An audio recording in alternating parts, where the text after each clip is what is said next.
улам крышага чыгат, чегет, нашасын кайта түшөт. Ошентип жүрүп, акыры бир айлап төшөктө жаттым. Толук мен арка жагыма ушул зордуктап, толук арка жагым менен жатып келди да. Балдарыма бирден альпингот карматып, биздин Кыргызстан соттору кайта бизди чыгарып салды. 5 күн бир жерде болсок, 5 күн бир жердебиз. Ушу зордук, зомбулуктун аркасынан келген 2 айлык балам бар. Чөнтөгүмө салып койгон нашаларын алып барып ушу сууга агыз өргөн күндөрүм болду. Бирдеке десең бирөөгө айтсаң, сени эмеликмеден ажыратам, буякта эч кимең жок. Оронгон башыма салган оронгон жолугумду дагы сен мени Сирияга тартасың.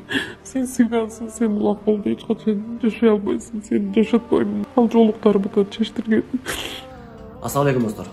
Тилекке каршы акыркы жылдарда дал ушундай өз күчүн алсыз аял затынан, балдарынан чыгарган домашний боксерлор, кош тырнак ичиндеги эркектер аябай көбөйдү. Албетте мунун баарысы жөн калбайт. Аллах таалам кыяматта баарынан сурап алат.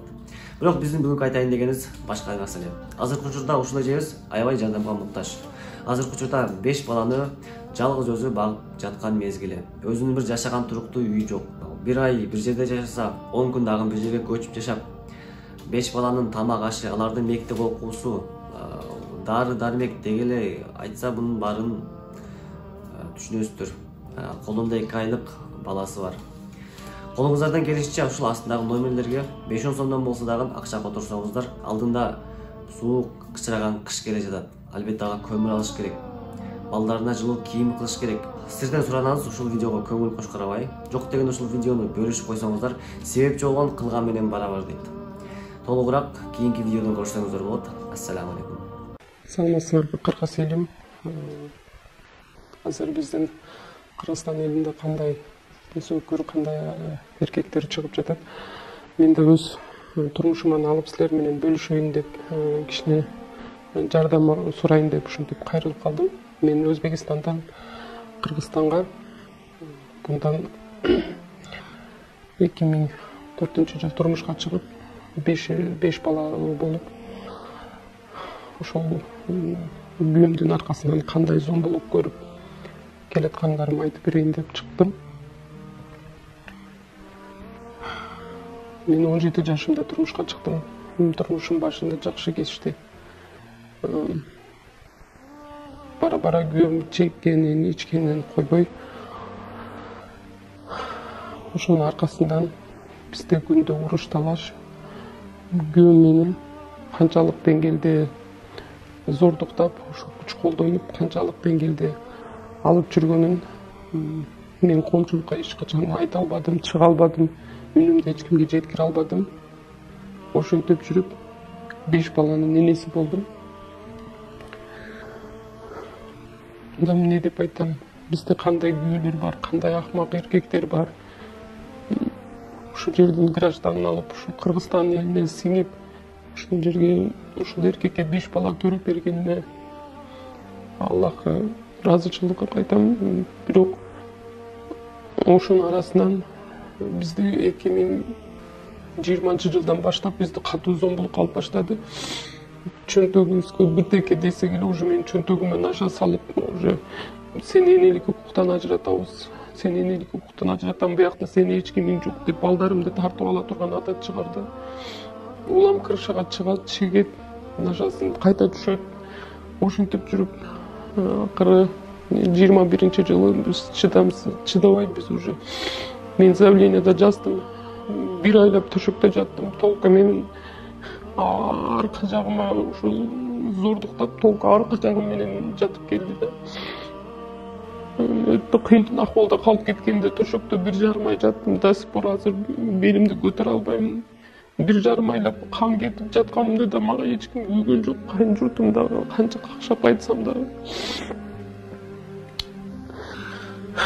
Балдарына вообще терезеден ыргытып, бирөөгө айтсаң сен ушинтем деп. Даже айтып бере албайм. Башыман өткөн нерселерди мен эч кимге каалабайм. Мен кагаз жазып, арыз жазып таштасам, балдарыма бирден альпингот карматып, биздин Кыргызстан соттору кайта бизди чыгарып салды. Даже бир суткага камаган жок менин жолдошум. ошентип жүрүп жолдошуман акчаны алып, жөн ушинтип наша менен ушундай болуп түшкөн деп кайта аны жеңил статья менен киргизип салышты. Болбосо баласына көрсөткөн токмогунун баарын алып бардым. Ушундай токмок жеп атат, баласы ушундай болуп атат. Могу мени караңыз, каштарым иштедим, калган эмес жаркышты. Ушинтип жүрүп биз азыр көчөдө калганбыз. Ал башка статья менен киргизип, жеңил жазасын берип туруп, аны башка нерсе менен кылып киргизишти. Мен даже сүйлөй албайм. Ушунча жыл өткөн өмүрүм менин. Мен толку аркага калган бул 5 бала меники эмес депчи. Сен канча жолу кыйынчылык көрдүң. Чөлтөгүмө салып койгон нашаларын алып барып ошо сууга алып жүргөн күндөрүм болду. Сен бирдеке десең бирөөгө айтсаң, сен энеликиңден ажыратам, биякта эч кимиң жок. Сен толку балдарың менен сен ордуң. Кулиева деп мен ушунчалык бир эмне менен алып келдим. Мен Кулиева деген жеринде бүйткөн чын эми түшүнүп жатам анын баарына. Неге ушинтип жардам берип биздин ушу эмнелерибиз карап ушундай болуп атыптыр, аял заттар ушундай кор болуп атат деп өйдө көтөрүп, наоборот ушуну бир-эки жанагындай эмнеге алып туруп киргизишпеди, мен билбейм. Канча далилим менен, канча коркутуу запистер менен, канча колумдагы документтер менен бардым. Канча жолу башыма сотрясенияларды алдым мен.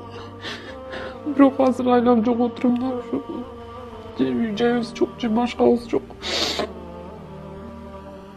Шүгүр кылам 5 баламдын ден соолугу жакшы болгон үчүн. Бирок ал балдарды бир нерсесине туура эмес койсо, кара чай берсе, көк чай бер деп отуруп туруп бизди уже балдарына терезеден ыргытып жүргөн күндөрдү эстеп.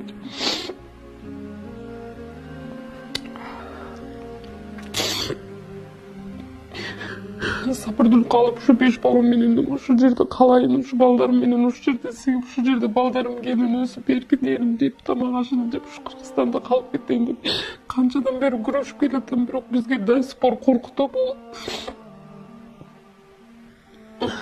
До сих пор бир жерде тынч отура албайбыз биз. 5 күн бир жерде болсок, 5 күн бир жердебиз. Şu zorduk zomboktun arkasından gelgen 2 aylık balam var. Hazır işte ben onlarımdın oku jayına kiyintiş gerek, karaş gerek. Аларды жетилтейин деп жакшы эле аракет кылгам. Соттордо бир акыйкат жок экенине, ушу балдарым чакырап барганда ушу бизди адал бир нерсеси менен карап койбогонуна, акчанын күчү менен башка нерсе менен кылып жүргенине, бир күн какшап ушу жерде 2 суткалап жатсак да бизди кабыл албаганына.